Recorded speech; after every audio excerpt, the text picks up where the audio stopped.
And so without further ado, I'd like to welcome Tom Niermann up to the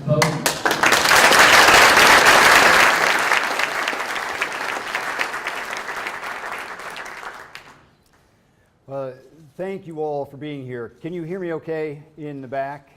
Is that coming across all right? Excellent. First, I want to make sure to thank the panelists. Thank you so much. I'll just stick this up here, yeah. All right.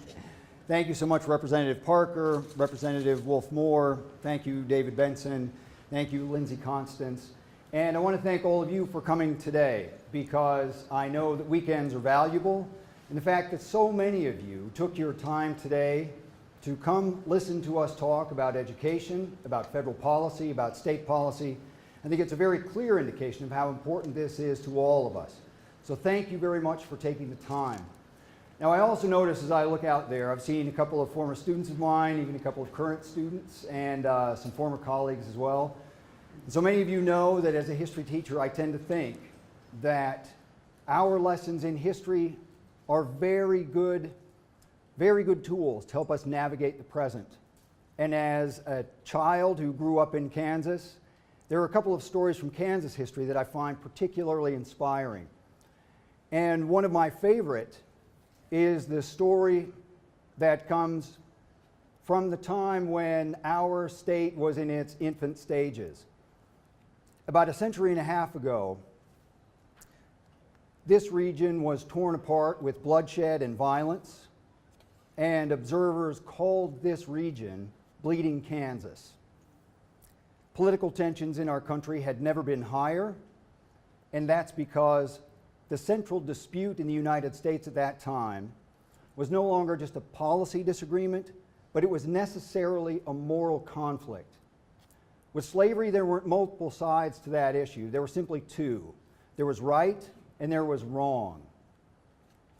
And at that time, the eyes of the nation looked to Kansas, and they wanted to see if the forces of slavery or if the forces of freedom would prevail. And as a child who grew up in Kansas, I am very proud to say that the Kansans held fast. And the first victory for the United States in the Civil War was the inclusion of Kansas as a free state in our nation.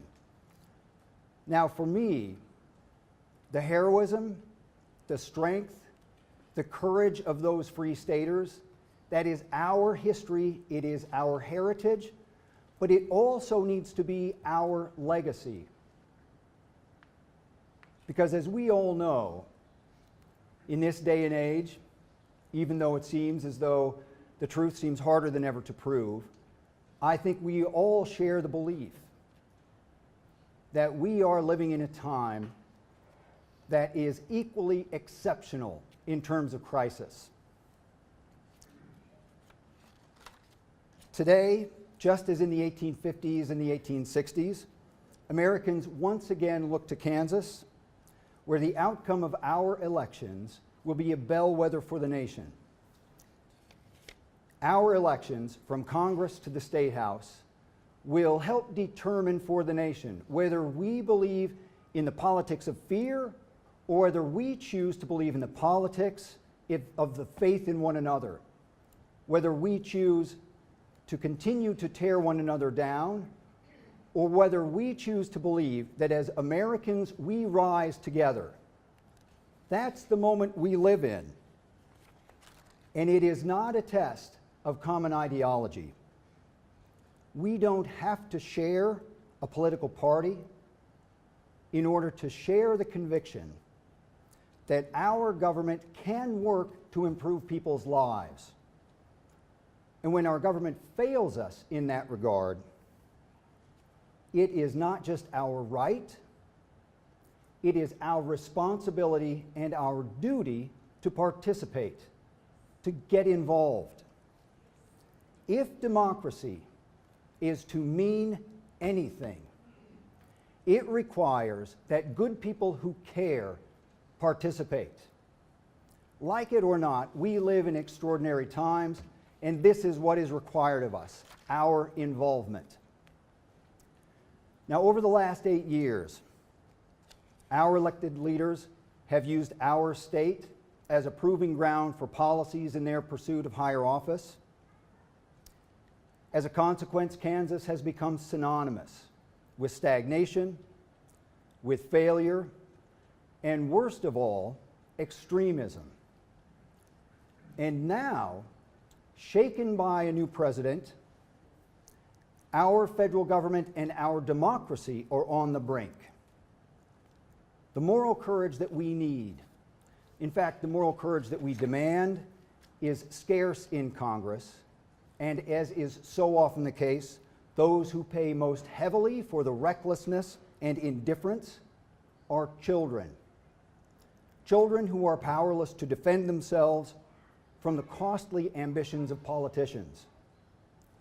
This is what must be addressed today. Now, when I first announced this event, I had intended to discuss federal education policy and the funding crisis in our public schools, and we will get to those topics.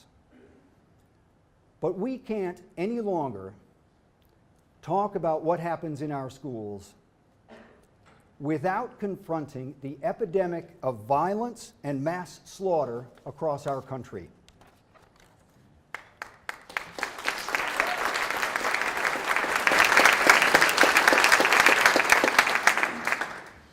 On Valentine's Day, just 10 days ago, 3 teachers and 14 students were murdered in cold blood. It only took 3 minutes. They were teachers and students simply going about their day. And yet somehow, nothing has changed. When I first began my career 26 years ago, my first year as a teacher, I had 2 students victims of gun murder. I had a third who brought a gun into my classroom. He was waiting to use it to intimidate some rivals that he knew he would run across later that day. That was 26 years ago. Guns in my classroom, and nothing has changed. The death toll marches unmercifully upward, not just in those dramatic tragedies that we mourn as a nation, the ones that we read about in the newspapers. I'm also talking about the ceaseless, pounding, daily violence. These are the stories of the trapped wife who stares down the barrel alone and afraid, that high school student broken by the weight of expectations who decides to take his life, even my own students who were just moments away from that 3 o'clock bell, just blocks from my school, where they were cut down as the unintended victims of a drive-by shooting. Now, nearly 50 years ago, Bobby Kennedy reminded us. He said, "The victims of violence are black and white. They are rich and poor. They are young and old, famous and unknown. They are, most of all, human beings whom other human beings have loved and needed. No one, no matter where he lives or what he does, can be certain who will suffer the same senseless act of bloodshed." And yet it goes on and on. Now that was Robert Kennedy 50 years ago.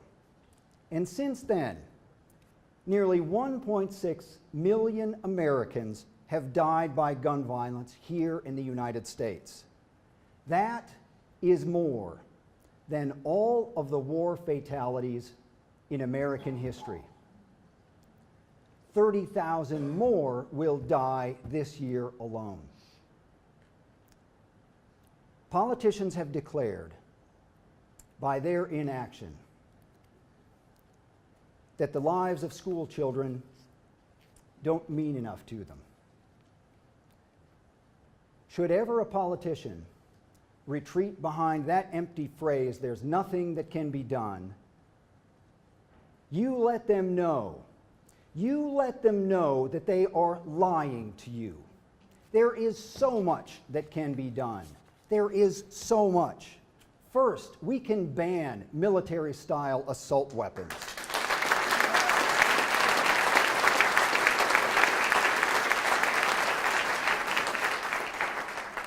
We must expand universal background checks.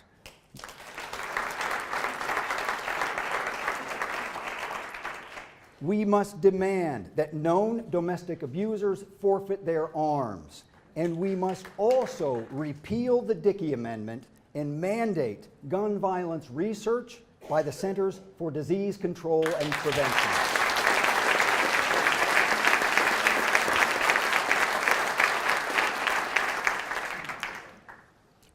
Now, let there be no ambiguity. Gun violence is an education issue. Because what is most poisonous to curiosity and to exploration is fear. And no child's right to live free from fear, no child's right to live should ever be supplanted by the bottom line of machine gun manufacturers.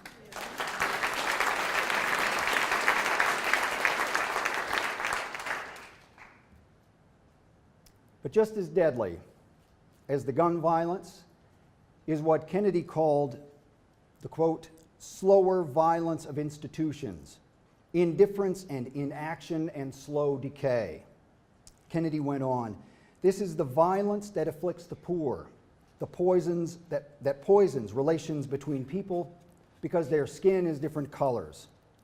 This is a slow destruction of a child by hunger and schools without books and homes without heat in the winter. In a phrase, what Kennedy was referring to was systemic inequality. And for many of us here who are career educators, we have seen this in our classrooms, and we've seen it in the constitution of our constitution of our classrooms and in the faces of our students. And in the Brownback era, teachers have faced increasing needs in our classrooms, but with less money to meet those needs. In fact, it was a task so impossible that the courts ruled this funding plan unconstitutional because it was both inadequate and inequitable.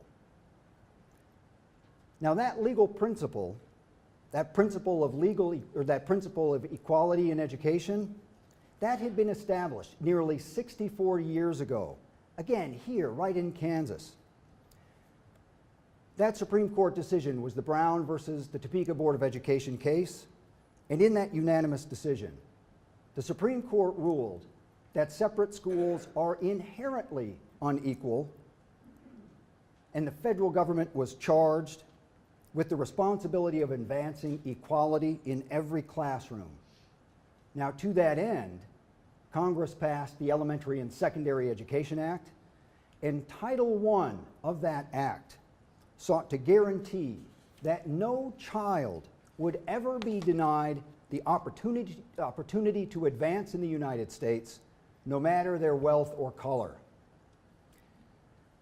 Yet just a few miles north of here, in Kansas City, Kansas, 89% of those students in that median Title I school, 89% live in poverty. The Title I funds that the district receives barely touch the surface of its needs. And just this summer, our current congressional representative cut an additional $1.4 million annually from federal funds to that district.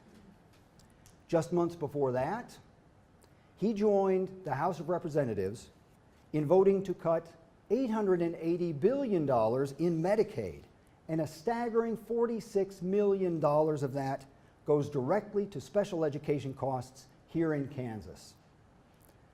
Title I funding hasn't been renewed in nearly a decade. Nearly a decade. And it is spread so thin that researchers estimate that it will take funding 5 to 8 times its current level to meet the needs of our schools. So if we are to pay more than lip service to the principle of equal opportunity, in fact, to the American dream itself, the federal government must renew its commitment to equity and equality in education. And that's a responsibility with which it was given 64 years ago. So what needs to happen is that Congress should authorize an expansion of Head Start so that every American family has access to early childhood education.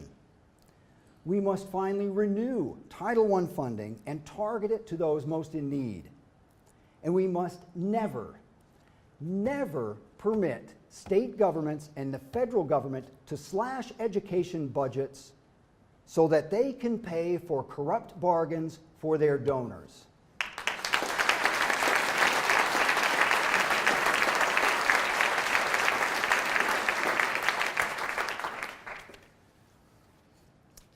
It is perhaps too often a sad fact of the cycle of human life that our children will pay a greater price and carry a heavier burden for our mistakes than we will. But when our failures are deliberate and their causes avoidable, we have by our own will abandoned them.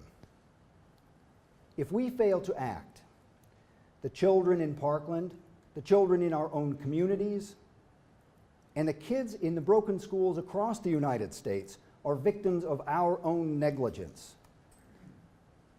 If we fail to act, there is nothing to blame but our own inaction, no one to blame but our own selves. But there is no more urgent time than now to stand up and say, no more. There is no more urgent time than now to get involved, to participate, to reclaim our democracy, and to reclaim the future for our children.